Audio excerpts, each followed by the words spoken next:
Bonjour, au sujet de ce que je disais dans la dernière vidéo, quelqu'un m'a dit au sujet du baptême que Ananias et Saphira n'étaient pas baptisés.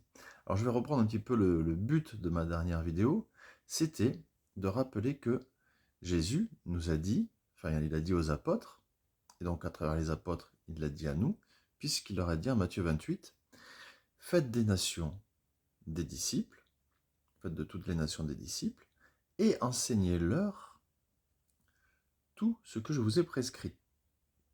Donc, tout ce que je vous ai prescrit, c'est aussi de faire des disciples et aussi de les baptiser au nom du Père et du Fils et du Saint-Esprit.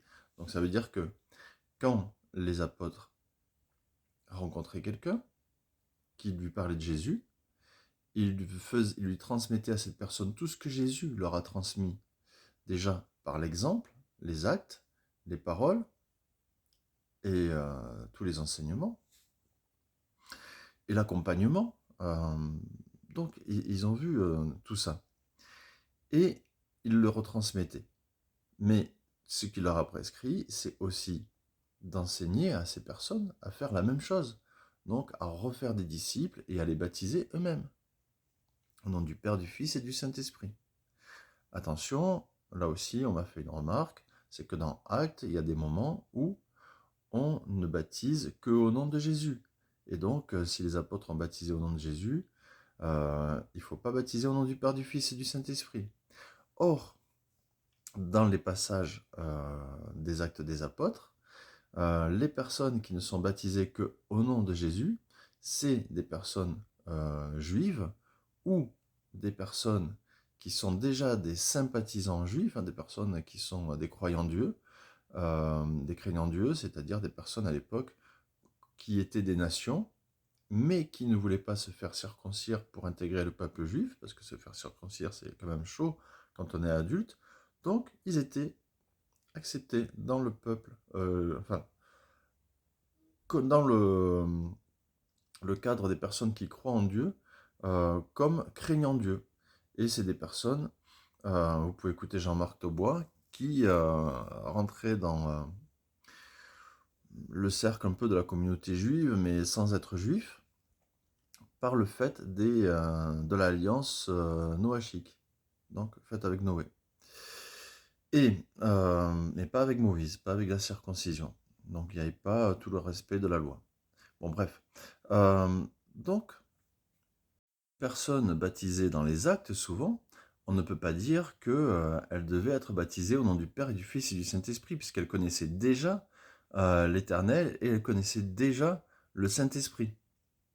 Elles avaient déjà été enseignées dessus, au travers de l'intégration du peuple juif ou de l'acceptation dans la communauté par le fait que ce sont des craignants de Dieu. Par contre, Jésus, dans Matthieu 28, il parle des nations. Les nations ne connaissent ni le Père, ni le Fils, ni le Saint-Esprit. Alors, les Juifs qui croient en Jésus, eux, ils ont besoin d'être enseignés sur qui est Jésus, et les craignants de Dieu aussi. Donc c'est pour ça que on les baptise certainement que au nom de Jésus. Par contre, les autres, ceux des nations, comme ceux qui sont français, comme moi, mais pas d'origine juive, ou qui sont belges, de la même façon, ou autres, eh ben, on va les baptiser au nom du Père, du Fils et du Saint-Esprit, parce qu'ils connaissent ni l'un, ni l'autre, ni l'autre. Ils connaissent rien. Donc il faut les enseigner surtout.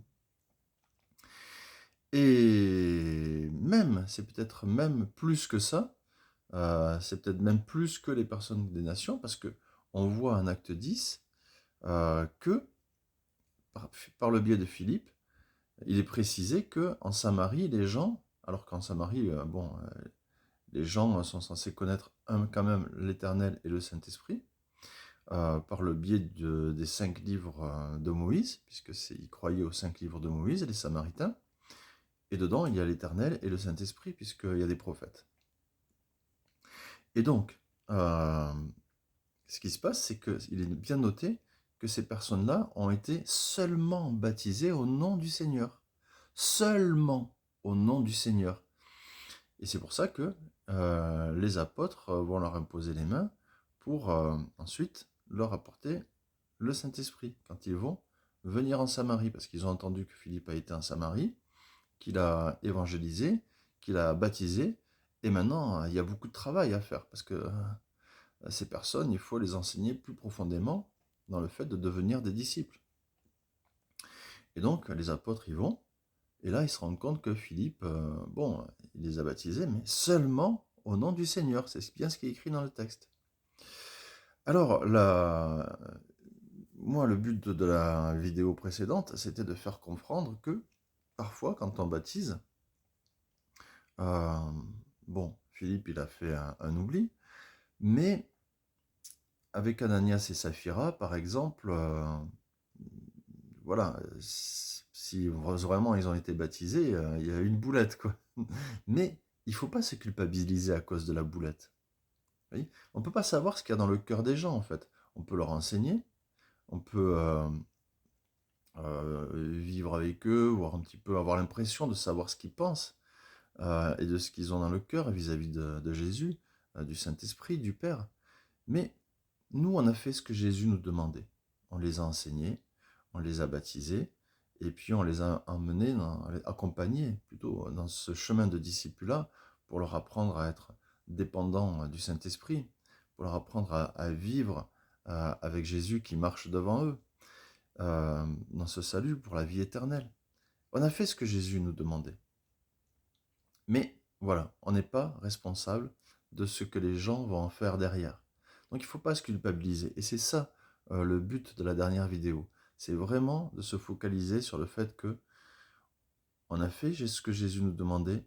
Et maintenant, il ne faut pas se focaliser sur le fait que quelqu'un a craché sur Jésus ou autre. Mais nous, on l'a bien enseigné. Donc on ne va pas se culpabiliser. Voilà, c'est surtout ça, on ne va pas se culpabiliser. Et je veux vraiment que les personnes qui se disent mais je suis pas digne de baptiser parce que je suis pas capable ou quoi que ce soit. Non, non, non, non, non.